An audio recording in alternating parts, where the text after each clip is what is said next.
नमो नमो मौर्य नमामि देवी नर्मदे। और ये तीसरा वीडियो किसके लिए? पहलवान की ढोलक पाठ का। पहला आपने पढ़ा पहले वीडियो में पहलवान की ढोलक की धुन और परिचय। दूसरा वीडियो दूसरा भाग पहलवान की ढोलक चैप्टर का समरी रूप शुरू से लेकर लास्ट तक। अब आप आ गए हैं किसमें? शब्दार्थ। सबसे महत्वपूर्ण होता है किसी चैप्टर को समझने के लिए उस चैप्टर के वह कठिन शब्दार्थ याद होना चाहिए। ठीक है, पहलवान की ढोलक पाठ के शब्दार्थ। तो आप शुरू करते हैं। पहला, पेचक। पहला ही शब्द खतरनाक, पेचक। बच्चा जो है पेचक मतलब पाचक समझ लेता है, क्योंकि वो तो अपने हिसाब से बुद्धि लगाता है। जो कि पेचक का अर्थ होता उल्लू, और चैप्टर में आया है उल्लू रात को बहुत भयंकर डरावनी आवाज निकालता है। दूसरा, कई मतलब होता उल्टी। कई मतलब क्या होता है? उल्टी, जो बच्चों को हैजा हो जाता है तब होती है। ये चैप्टर में मलेरिया हैजा का जो वर्णन उसमें है। संध्या, सांझ। सांझ होते ही ढोलक बजाने लगता है। कौन? लुट्टन सिंह। भीषण का अर्थ होता भयंकर। भीषण मतलब भयंकर। भयंकर क्या हुआ था? अकाल पड़ा था। ऐसा अकाल कि लोगों के पास खाने के लिए नहीं बचा था। दूसरा, भयंकर बीमारी फैली थी। कौन सी? मलेरिया और हैजा, जिससे लोग क्या हो रहे थे? मर रहे थे।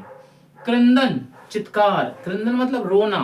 चित्कार मतलब चिल्लाना नहीं भाई। जैसे आप और हम लड़ाई में चिल्लाते हैं, वो चित्कार नहीं होता। जब कोई बहुत ज्यादा कष्ट में हो और एकदम से उसकी जो आवाज निकले दुख भरी, उसको चित्कार कहते हैं। और वो क्या होता है? क्रंदन। क्या होता है? क्रंदन। क्रंदन मतलब बहुत अधिक कष्ट में रोना।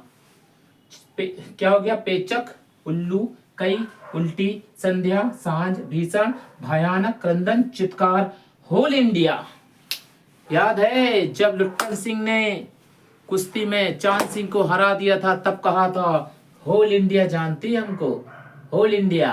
ठीक है, मतलब पूरा भारत। हालांकि ऐसा नहीं है, उसको एक ही राज्य के लोग जानते थे, लेकिन उसका कहना था कि होल इंडिया जानती है। तो होल इंडिया मतलब पूरा भारत।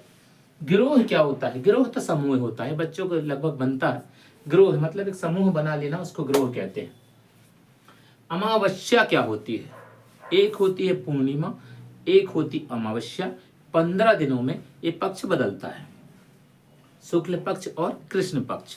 तो कृष्ण आना होता है काला, शुक्ल आना होता है सफेद। जो चांदनी रात है उसको शुक्ल कहा जाता है, जो अंधेरी रात है उसको कृष्ण कहा जाता है, उसी को अमावस्या कहा जाता है, जिस दिन चांद दिखाई नहीं पड़ता है। ताड़ना मतलब भापना।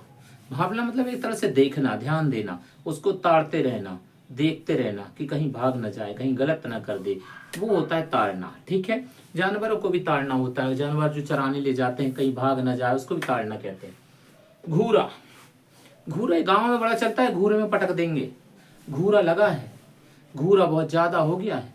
घूरा मतलब होता है गांव में जो गोबर है या घर का जो कचरा निकलता है, उसे जिस स्थान पे फेंका जाता है वह ढेर लग जाता है, उसे घूरा कहते हैं। गंदगी का ढेर, अच्छे समझ जाना। घूरा क्या कहलाता है? गांव में जो गाय है, भैंस है, जो गोबर निकलता है, जो कचरा रहता है, घर में जो सब्जी साग सब्जी लगाते हैं उसका जो कचरा निकलता है, सब इकट्ठा करके जिस स्थान पर फेंका जाता है और जब उस स्थान पर ढेर लग जाता है तो उसे घूरा कहा जाता है। ठीक है, चलिए आगे। संतप्त। संतप्त माना दुखी होता है। तो ये संतप्त कब हुआ है? जब महामारी आई है, जब बहुत ज्यादा हैजा फैला है, बहुत ज्यादा मलेरिया लोगों को हो गया है, लोग भूखमरी से मर रहे हैं, तब इस शब्द का प्रयोग किया गया है। आगे, भय। अर्थ, भय मतलब होता डर, अर्थ मतलब होता शिशु। भय के कारण चुप जो शिशु है। तो आपने देखा है चैप्टर में जब लोगों के घर में मृत्यु हो रही थी, रात को जब चेतक बोलता है, रात को जब जानवर अजीब सी आवाज निकालते हैं डरावनी, तब बच्चे क्या हो जाते हैं? बिल्कुल चुप। किसके कारण? भय के कारण। स्नायु। स्नायु मतलब नसें। ये जो अपनी नसें होती हैं इनको स्नायु कहते हैं।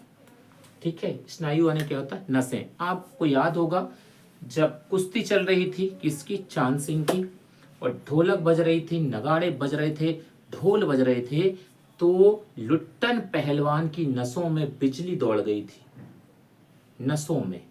तो ये उसी का प्रयोग है, ठीक है। ये है, अभी और भी है, केवल इतने में काम नहीं चलने वाला भैया।